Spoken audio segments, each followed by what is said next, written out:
before we go on and see if these are anything like real life stuff, before we get any help from anybody that wants to come by and comment, I did want to show them off and also kind of show the little features that they have that I'm able to pick up.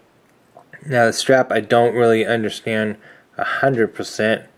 You would think maybe so it could be thrown around its back, but I'm not sure why it has kind of a loop and knot, but maybe somebody can tell me about that. And the other thing I noticed is that this right here, which I'm thinking is a light, is able to slide forward and backwards. So not sure exactly what the benefit of that would be. Then it looks like possibly just paint is put in there to make it look like it actually has a light or a lens. And then it has the folding stock, I'm going to assume, so that you can get a better grip on it. So this would be if you're actually holding it next to your shoulder, is what I'm going to say. And then maybe this is for more when you're leaned down or you have it over something.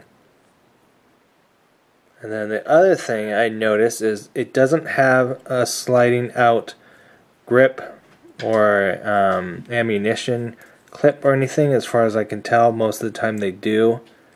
Again, things can kind of break, so not really risking doing it right now, but maybe somebody can tell me if that will be safe or not. Then it's got this part here that slides back and forth. Again, not sure what that is, but maybe we'll figure it out while we're doing research. Then it has the two different scopes on it.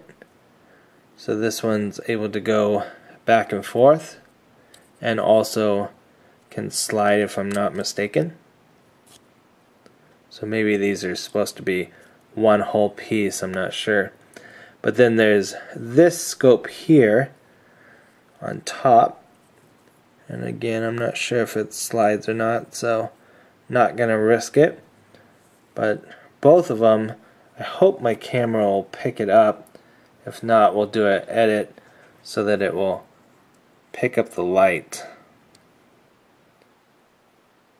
But there is some paint detail in there on both of the scopes. Maybe you can see a little bit of it in this one. Okay, hopefully both of those is a good angle. You can see where it looks like there's a lens, but if I'm not mistaken, it's actually paint that they've put in there to give it that glossy look.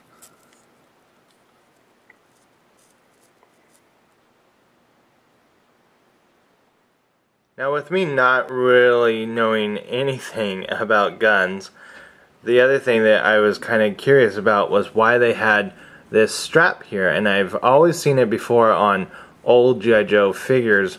Their weapons always had this strap either going this way or that way. And I always figured that was so that they could carry it on their person. Well, that again is what I'm going to say this is for too. But what's great about this strap is I'm not sure 100%, but we're going to go ahead and put it crossbody, but you could possibly just do it this way too. But definitely got goosebumps when I was able to find the picture online that was showing what to do with this. So this is pretty cool. So let's go ahead and show you what that looks like. Okay, a little cheesy, but hello there, waving in the mirror there of his helmet. But here's that crossbody. And again, you could probably have it even tighter where it goes just around here. And the idea is then that way his gun is still being able to use. Or I'm also seeing it as if he was to drop his weapon, we still have it cross-bodied, but here's his gun just right there, just waiting for him to be able to pick it up and use it, or he could just let go of it and pull out a pistol. Unfortunately, he does not come with a pistol, but if you go onto sites like Sideshow Freaks, I'm assuming it's called, there's Monkey Depot, there's a bunch of other ones. Hopefully those guys and gals don't mind me commenting here about that, but there are sites of people that, even with as great as the Sideshow figures can be, there's people that go and, just like you would find on a 3 3/4 inch figure form, you have 12-inch forms where people are customizing these figures, giving them new boots, giving them new hands, making even new uniforms for them. So again, you could say that, yeah, you're playing with dolls, but it just goes to show there's so much talent out there, and there's so much more to whether you're a 3 3/4 inch figure, 12-inch figure, 8-inch. No matter what type of collector you are, there's more to us than just playing with toys.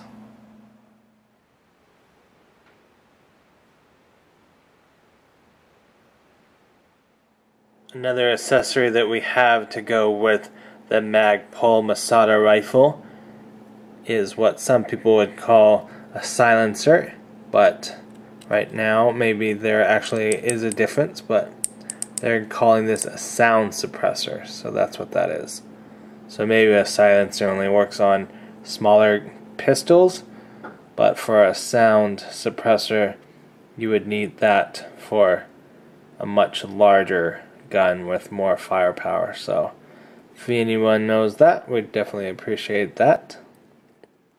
Now that I know that PMag magazines are meant to come out of the Magpul Masada Rifle, I'm a little bit more confident with pulling them out. I did pre-do it just in case, because maybe even now it will still be kind of stiff to get out. So do the little rocking motion and get it out. And it does have the bullet painted there, which is something that we're used to with these higher end figures.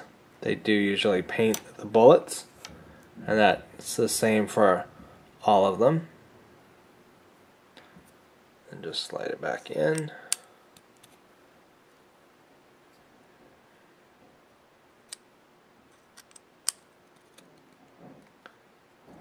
There we go.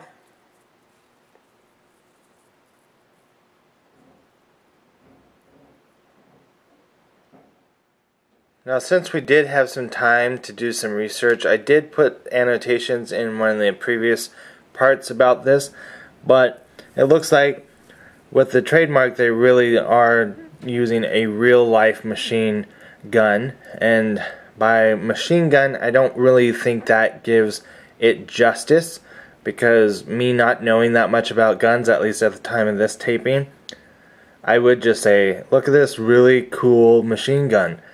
But what I've been able to find out is we do have the folding stock, we have the ammo clip, we have the flashlight. I still don't really know why this is adjustable.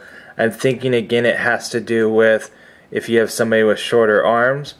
I'm thinking that's why. Maybe we can say it automatically, you know, back here it's not on, or versus the other way, and moving it turns it on. But I think it might be just to make it more comfortable in the soldier's hand and make it a better grip for the machine or gun. Keep saying machine, but that's just my untrained self seeing it and saying it's a really cool machine gun.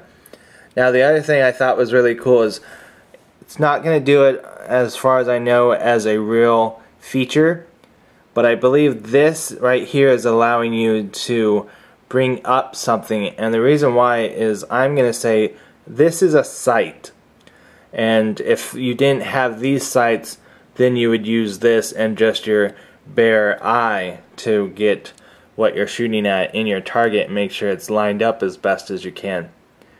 Now this one right here I'm going to say is a magnifier, and that allows you to be able to see what you're looking through your scope at a little bit better. And that's, again, you're not going to always need the modification of a magnifier, so you fold it down when you don't need it, and then you can still use your scope. Now again, I'm thinking this has to do with maybe getting a better focus on what you're trying to shoot on, and that's why this and this both slide. Now this is what I'm going to say is the red dot and that's how you would get your red dot sight. And the video that I saw, but there are quite a few different videos, so very amazing to see that. But the idea, again with my untrained self, is that you can make this gun into anything that you want. They show that it gets broken down all the way. I think you just have like this part within the gun, but the stock can be removed, this can be removed. I'm not sure why yet, why you would want this to be maybe shorter or longer, but you can modify that, you can modify this. Pretty much anything and everything on this gun can be modified. I even saw somebody made a comment about how you can even use different ammunition in this. And the reason why they were saying that you would want that is because let's say you're on the US or another foreign team and you're in hostile environment. Well, you don't want anyone to know where you are.